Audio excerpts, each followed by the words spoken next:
আল্লাহ ওই সময় আজরাইলকে জিজ্ঞেস করছে, রে আজরাইল, তুমি এই পৃথিবীতে এত মানুষের জান কবজ করলা, কোন সময় তোমার বেশি কষ্ট লেগেছে? আজরাইল বলে, আল্লাহ, আমার দুইটা মানুষের জান কবজ করতে বেশি কষ্ট হয়েছে। দুইটা মানুষের জান কবজ করতে আমার কষ্ট হয়েছে।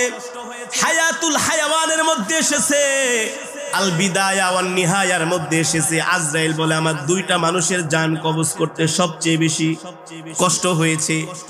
আল্লাহ তাআলা বলে, আজরাইল, কোন দুইটা মানুষ? বলে, আল্লাহ, সমুদ্রের মধ্যে একদিন একটা জাহাজ ডুবে গিয়েছিল।